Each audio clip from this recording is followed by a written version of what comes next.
Hi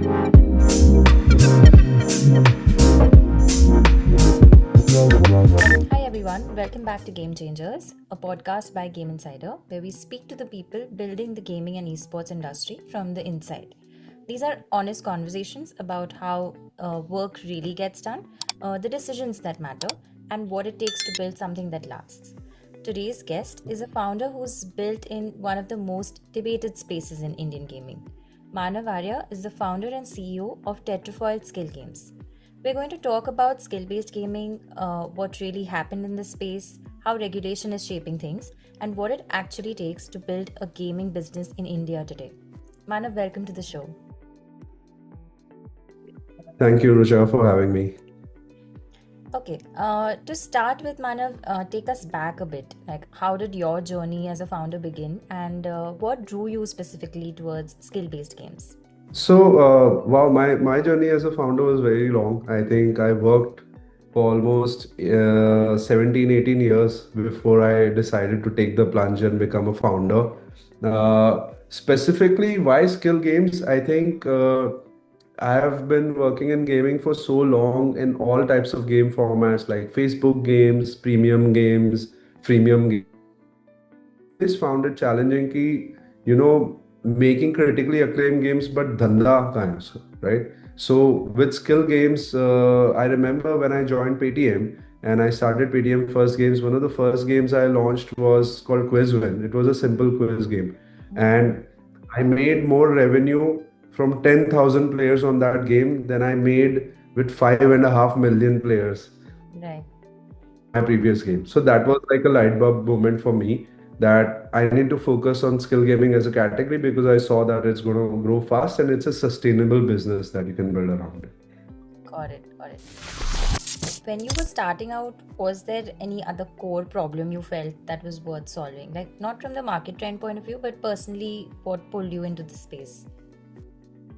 Yeah, so one of the core problem or which I saw that skill games was solving is apart from entertainment, it provided utility as well. Mm-hmm. People actually could use their time and make money using their skills. So there was a special kind of use case which I felt was not traditionally applicable to gaming. In India specifically, gaming is kind of frowned down upon, right? कि बच्चे games खेल रहे and all. There's always a negative connotation. With skill games, like trivia games and chess and these kind of other games, there was actually a positive connotation attached to it, and also people were able to use their skill and make money out of it. So there was a win-win kind of situation happening. Got it. And like, was there any early challenge that sort of genuinely surprised you? Like something you didn't anticipate when, you decided to build in gaming? Yeah, so many actually. So we faced problems almost every step of the way, Mm-hmm. all the way from payment gateways to banks to Google Play Store and other stores, because skill gaming as a category is not really defined clearly, even worldwide yet, right? In countries where gambling was legal, people used to do gambling. But skill gaming was a niche which was actually only big in India. So initially, in our initial days, we faced a lot of challenges from almost every aspect to build and launch these businesses because people simply did not understand the concept of skill games. Got it. So, for someone who's new to this conversation, even now, like, let's try and simplify it. Like, how do you explain the difference between skill based games and chance based games, without getting into the legal language kind of? Yeah. I actually have a very simple definition which I usually like to use. In a skill game, you can choose to lose. Okay. That's the most simple litmus test. In a chance based, once you've entered, you cannot choose to lose. Your fate is decided through something else. In a skill game, if you're playing the game, you can choose to lose the game anytime you want, right? If you don't take a turn or if you don't play the card or whatever, you lose. So there's a very clear and simplistic definition. I know it's not globally applicable, but this is usually something that I choose as a litmus test for people to understand the distinction between a skill-based game and chance-based game. Okay, makes sense. Skill gaming in India, of course, it saw a massive growth and then, like, a very sudden reset. So from your perspective as a builder, what actually went Like now, in hindsight, I can say that one of the things that went wrong as an industry, I think we were a little bit late to self-organize. I think one of the challenges that we faced, that we were always confused with gambling, and we were always confused and mixed up with the offshore illegal gambling operators. So in one wide swoop, everything got finished and over, and the industry maybe could have done a better job at building awareness. The industry could have done a much better job in getting together and framing self-regulatory rules, which we just did last year, right? The industry actually came up with a code of ethics to ensure player protection and to ensure that, chance-based games masquerading as skill-based games cannot happen. got That's it? the main And thing which we could have definitely done differently. right, right. So do you see like what's happened as is it a shutdown of the space, or is it more like a correction that was inevitable? I think the government stance is very clear. They have completely banned any kind of games that involve money, be it skill or chance.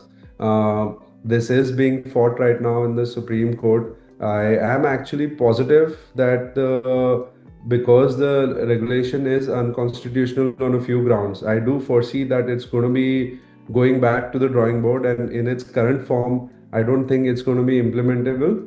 But as it stands right now, the law is still not in effect. Hmm. But the entire skill gaming industry is shut down and completely finished. So even if the law is taken back, which I have high probability, I feel that is going to happen. I still feel the industry is not going to see a resurgence simply because of how hard the government came down on it, and they've shown very clearly that they don't want this sector to exist.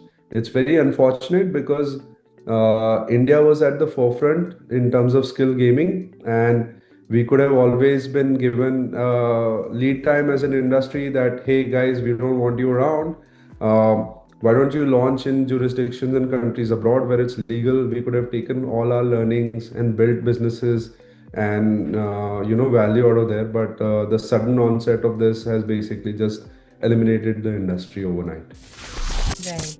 According to you, Manav, so if the regulation is done well, if there are chances of everything restarting, what is kind of a healthier version of competitive or skill-based gaming? What does that actually look like in India? Yeah, a healthy version actually would be something that follows the skill gaming charter, which imposes limits on how much you can play and spend. In fact, I remember Harsh Jain of Dream 11 mentioning that 98 or 99% of users have never won or lost more than 10,000 rupees in their lifetime, right? So the skill gaming industry would like to support this healthy gaming limits, opt-out feature where people can make sure that they are not allowed or they're excluded from skill games, and also promoting skill games, right? Like we have now Gyanesh, who's the chess champion of the world. I believe the next chess champions can come from a skill-based chess game out of India. So promoting actual skill-based games and raising awareness of chance-based gambling and preventing that, I think that is something which should really help uplift and grow it in a very healthy way, both for the industry and the players. Understood. So, like, if you want to sort of zoom out beyond the categories for a moment, when people say gaming startup, they often imagine just building a game. But, like, in reality, what does building a gaming business actually look or like day to day? Yeah, that's a good one actually. When I started out, right, almost 2 decades ago, games were very different, right? They were very similar to a Hollywood or a Bollywood motion picture, right? You build a game for almost 1 or 2 years, and then you launch it, and people buy the CD and they play it on their PlayStation or consoles. There were no updates, there was no, bug fixes or anything. It is what it is. Either people love it or hate it. Now, actually, the industry has changed so much that games have become more data driven. So building games involves a lot of discipline in terms of product management, in terms of business intelligence and data, in terms of marketing, in terms of player retention, in terms of product marketing. So, I would like to say that games actually are the most detailed or advanced study on human psychology ever, right? Because there's no need for someone to play a game, right? It's purely entertainment. So what we are trying to build is something what we like to call a flow state, right? Which is somewhere between boredom and overexcitement. So because of this and because of the sheer amount of games actually available, building games is no longer simply about building the actual game. It's about the meta layer on top of the game, which allows players to play and be engaged for longer times. It's about the product management, which allows games to be monetized and build a sustainable business around it. It involves marketing, where you can sustainably acquire users and onto your platform. So gaming is actually a very one of the most challenging digital product businesses that you can make, which involves so many disciplines. But the good thing also is the barrier of entry has now reduced significantly. Like I told earlier, games were like Hollywood movies, big budgets, huge teams, years of building. Now you don't need that. You and your college buddies, with one guy being the programmer, one guy being the artist, one guy being the analyst, you guys can actually, four or five people can come together and build a game and get a publisher on board and actually make a sustainable business out of it. So although overall the industry has become challenging, but the barrier of entry has reduced, and there's still a lot of opportunity to create games with Indian IP and for the Indian audiences, which I think a lot of people are not doing actually. So. Was there any one decision, like it could be strategic or personal, Manav, that helped you survive uncertainty, as a founder? Yes, I think really impossible belief that things are going to work out. I think that is one thing which is very important as a founder, because it's a very lonely journey to be a founder. You have to be kind of little bit mad, and you have to have a worldview where you completely believe in the fact that you're going to succeed without knowing how you're going to get there. I think that's extremely important. Otherwise, it'll eat you up. The day-to-day challenges that a founder faces.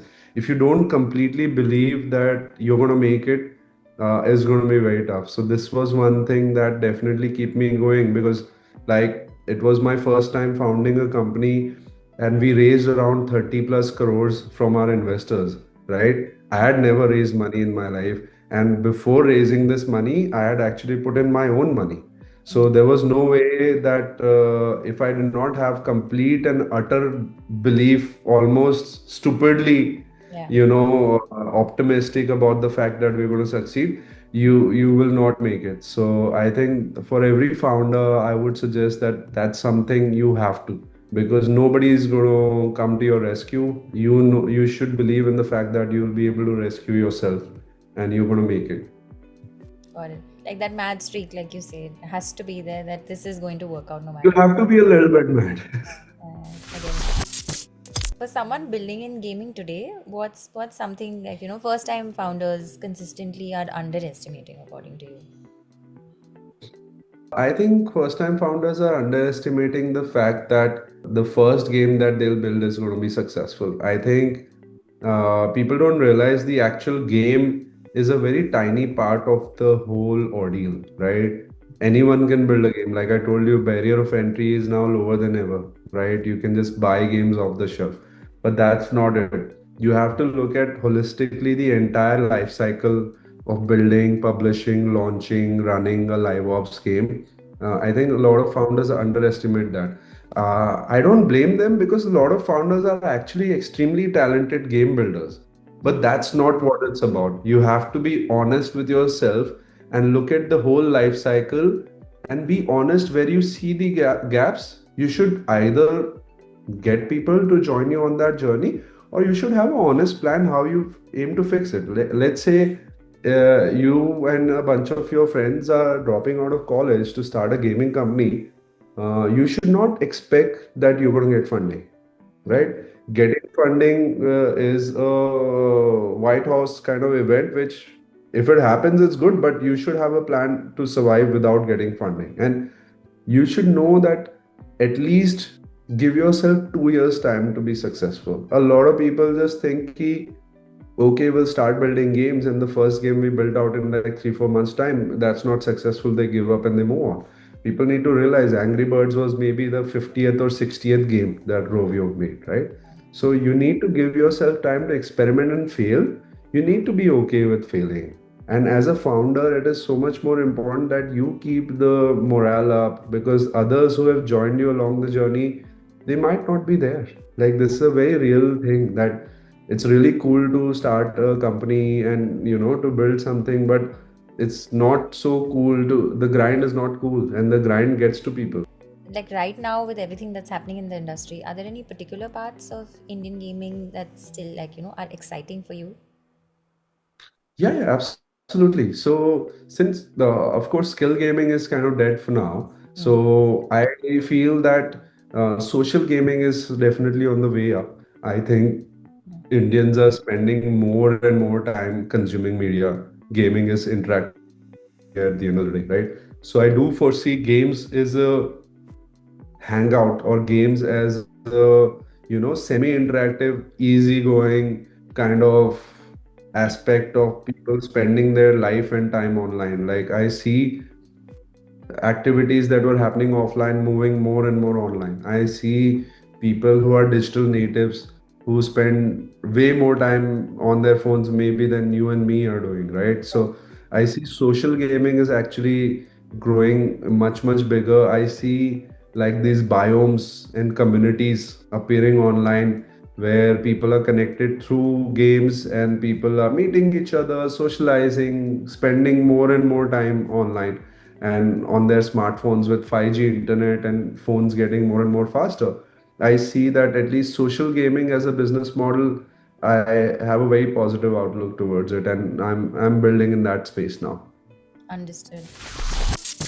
Do you see competitive gaming and esports, and skill-based formats, but like intersecting in new or more responsible ways that it can go forward? Yeah, definitely. So, see, it depends on the genre. So, esports and skill-based competitive games are more popular for mid-core or hardcore games like PUBG, Free Fire, and so forth. Yeah. There's not going to be any competitive play for Candy Crush and Ludo. I don't think so, right? But the more hardcore a game is, the more involved it is, like first-person shooters and all. I do see that those kind of games will have esports and other things coming up. And esports is nothing but, like, it's like show business, right? It's like when you watch cricket or when you watch an F1 race, right? It's hard for you to imagine yourself as being Sachin or Kimi Raikkonen. But if you play PUBG and you watch the PUBG champion play, it's much easier to imagine yourself. So esports is a complement to actual gaming. It's more similar to showbiz, and I see definitely people who are playing these games, they will definitely be fans and be involved in esports. And I do see competitive play growing, simply because it's actually becoming a viable career option also for a lot of people. And I do see it growing more and more as we go along. But the genres, I think, is going to be limited to the type of games. Right. It's not going to have mass appeal. Okay.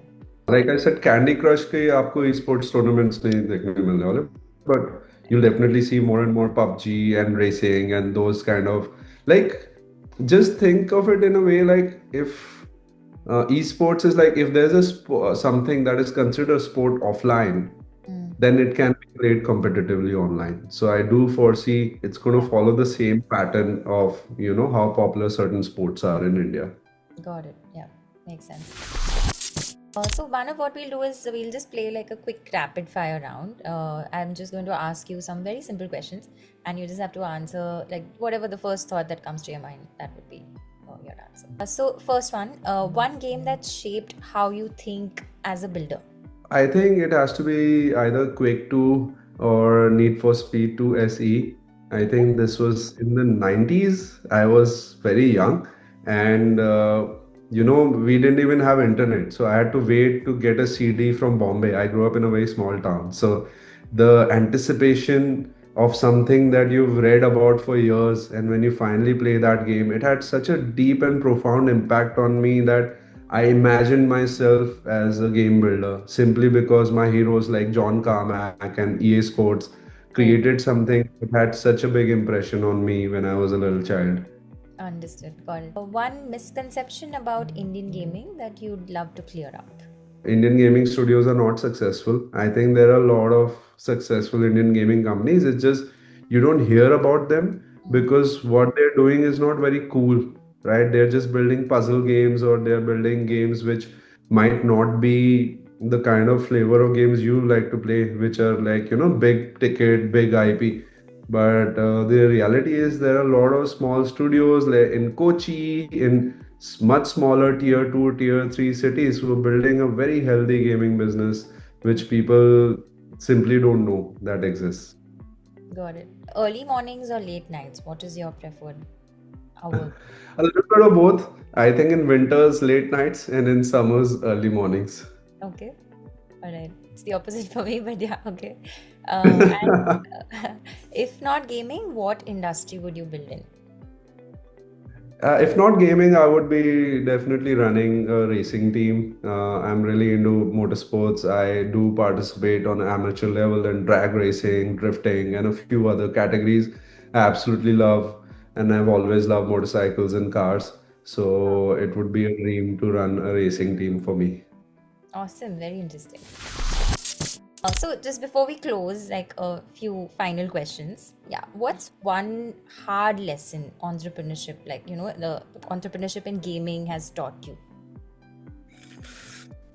Wow, like I would say ki I will follow Dipinder Goyal's word here. Only the paranoid survive, Mm. right? Being in real money gaming, I moved to real money skill games for almost like 2016 is when I started PDM First Games, right? So I was there for 10 years. I fought with regulators, I fought with bankers, I fought with payment gateways, everyone and everything. And Mm. I did not believe that skill games are going to die overnight, right? I had this belief कि the worst was behind us, and at least ये तो नहीं होगा. What ended up happening. Right. So I think this was a hard learned lesson for me that nothing is permanent. You have to be absolutely paranoid as an entrepreneur. You cannot have any kind of assumptions. You have to have a plan B, plan C in place Yeah. because the company needs to survive.